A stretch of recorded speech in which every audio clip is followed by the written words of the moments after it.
In this lecture, we are going to discuss about strings in Java. Strings are objects that can contain text information. With strings, you can perform operations involving alphanumeric characters, so if you wish to print out a paragraph or hold some textual information, you'll definitely need the string object for that. Let's see how we can define such an object in the form of a variable. We start with the type of the object, which in our case is string. Then let's give it a name, such as text. To add a value, meaning a text to this variable, let's open some double quotes and let's write something such as some text. The first impression is that this type of object starts with a capital S.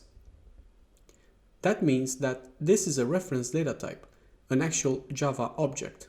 Furthermore, it means that it does not contain the actual text we used here, but only a pointer to the address of memory where this text is stored. An important aspect to note is that strings are considered to be immutable. To explain that, we need to understand how strings are formed. All the strings have underlying characters that represent them, so a string can be considered a character array. You might remember the following primitive that is meant to store characters. Basically, an array of such primitives form a string. So the array that you can see on the screen is basically the representation of our string. The main thing we know about arrays is the fact that they are fixed in size. So basically, if you want a bigger array, you will have to define a new one. This is applicable for strings as well. Although Java will let you do the following, that is, use the same variable with a different content, however, in the memory, a totally new object is going to be created. This makes strings operations not very optimal in Java.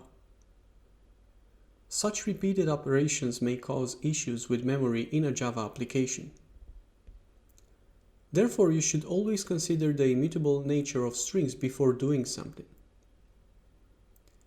There is also a solution for this kind of issue, which we are going to discuss in a future lecture, using a string builder instead of a string. Another way to create a new object of type string is by using the new keyword, like this. Don't be intimidated by this new keyword. We are going to study it in depth in a future lecture. Later on, you can initialize the new empty string with an actual value. Like I said in the beginning, you can store alphanumeric characters in strings, so you can also store numbers, as shown on the screen. Make sure you use the double quotes, otherwise you will get a compilation error. Java also comes with the function to transform numbers into strings.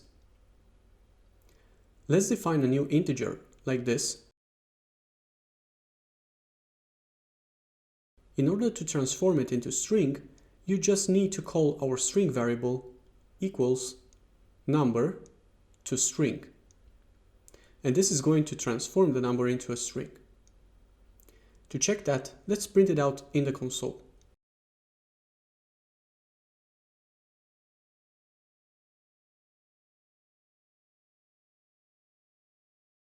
You can see that it has been printed as if it was defined as a string. Believe it or not, you can also perform mathematical operations on string. For example, an addition of two strings will concatenate those together. Let's redefine our initial variable as hello, and let's define a new variable of type string containing the word world.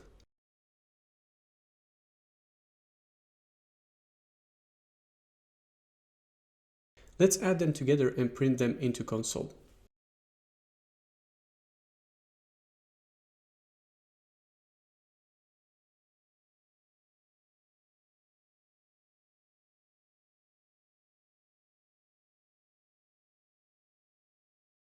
Another way to do this is to call the concat method on one of the strings and supply the second string as a parameter to the method.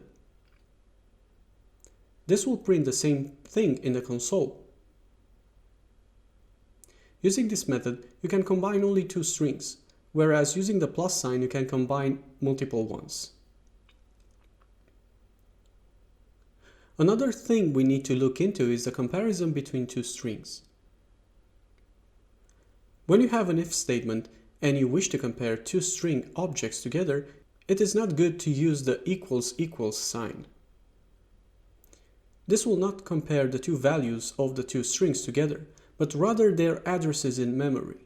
This is applicable for all the reference data types. Instead, to have a proper comparison, use the dot equals method, as you can see on the screen. This will extract the two values and it will compare them together. That's it about strings. Join me in the next lecture where we are going to discuss about working with user input.